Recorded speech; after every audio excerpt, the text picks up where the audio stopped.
the old librarian's room at the Leeds Library on Commercial Street, which houses the Thoresby Society's wonderful archive and collection of maps. One of our most important maps is this, which is the Cossins plan of 1726, and here we have an original copy which was printed that year. It's a remarkable piece of cartography. It captures the framework of Leeds at that period, the old Ville of Leeds, the original settlement which appears in the Domesday Book, which extends up to the new planned town of 1207, which goes down to the bridge at the bottom, Briggate. We've then got Boar Lane, Swinegate, Upper and Lower Hedgerow. And this is a close, compacted town. Had it been walled, it could hardly have been closer together. But the fields within this cloth marketing town are filled with tenter frames where the cloth, after it had been woven, was fulled at the fulling mills by the river and then stretched on the tenter frames in the fields at the back. And they're shown very clearly, as is the location of the cloth market. The town at this time had a population which was growing quite rapidly. It had been 7,000, but it was increasing to 10,000 as the fame of the cloth that was produced here spread across Europe. And it was a place of in-migration. So we have people like Jacob Busk coming from Gothenburg to settle here.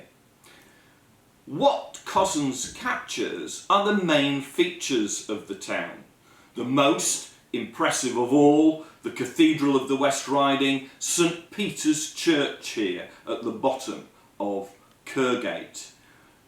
But there were also other churches and religious places, like St John's, which had been created in the 17th century by the philanthropist John Harrison, or the new church, which had only recently opened, which was Holy Trinity on Boar Lane. But this just wasn't a town of Anglicanism, it was also a town of dissent. And here on the periphery, on Mill Hill Lane, is Mill Hill Chapel, the Presbyterian chapel, which was so influential in this part of Yorkshire. And this had been built right on the edge, on what formerly had been the manorial Park of Leeds, which is captured in this road name of Park Row at the top. The plan also shows the bars which were placed on the periphery of the town. Some say that these were defensive bars, the gates were locked on a night to stop intruders coming in, but it was also the place where taxes were collected on market days as people travelled in to display their goods on Marketplace, which was on part of central Briggate itself. One of the most interesting aspects and elements of this map are the 16 cartouches which appear on each side of them. 15 of these are the homes of people who had subscribed to the publication of this plan. And these are wonderful houses, most of them relatively recently built, brick built in the Palladian style. One of those which is illustrated is that of James Ibbotson, whose coat of arms is proudly displayed on the side here next to Lord Irwin of Temple Newsham House. He was the Lord of the Manor of Kirkgate cum Holbeck, and below that is the coat of arms of the Corporation of Leeds with its owls, which had been Sir John Savile's contribution. He'd be the man who first got the Corporation Charter for Leeds. And also, because Leeds was a stapling town, there is the sheep displayed there. The corporation itself was meeting in the Moot Hall, and in 1711 a brand new frontage had been put on this ancient structure by the architect William Etty, and a wonderful carving by Andrew Carpentier of Queen Anne, which still exists in the Leeds Art Gallery today.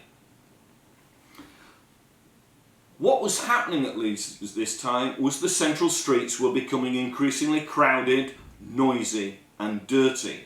And so some of the wealthy elite had decided no longer to leave cheek by jowl with these people on Kirkgate, Boar Lane and Briggate, and instead had started to move away. Some, like Robert Denison and Croft Preston, to the north of the town near the free school. Others, like the immigrant Jakub Busk and one of the wealthiest men in town, William Milner, had moved across south of the river to Meadow Lane and also to School Close just off Simpson Fold. Other features which are recorded is the site of the ancient manor house of Leeds, which had been where Leeds Castle had stood in the Norman period, and this is where the Wilson family were based, who were later to go on and develop the Park Estate. He was a wealthy lawyer, and just below them was the ancient mill, which had stood here from Anglo-Saxon times and had been mentioned in the Domesday Book.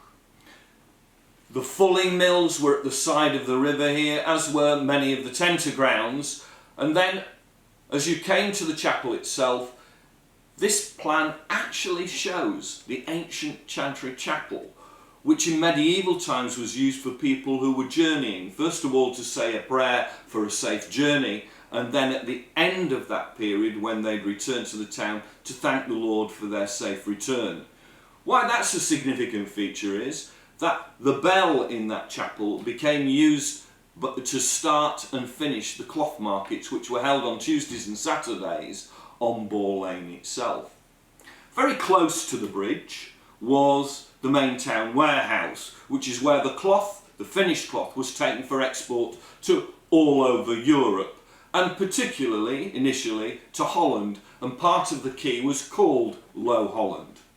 Cossins is very careful to actually record the fact that these barges were travelling on the air and Calder navigation, and they were designed in such a way to actually be able to get straight up to the quay here and travel all the way down to Hull for transshipment then across to Europe. And cloth at this time was going everywhere from Italy, Portugal, Spain, right the way round to Russia. It must have been a pleasant place to live in 1726, despite the noise and because what we've got here is William Cookson's house, which is splendid. It has gardens which extend down to the river. He has his own little boathouse there, and what he also has, and we know this from the newspaper, is the garden contains peaches and nectarines, and even in 1726 there's crime in the town and he's getting these pinched and he's not very pleased about that. But his house has even a viewing platform on its roof so that it can see the wonderful panorama that surrounds it.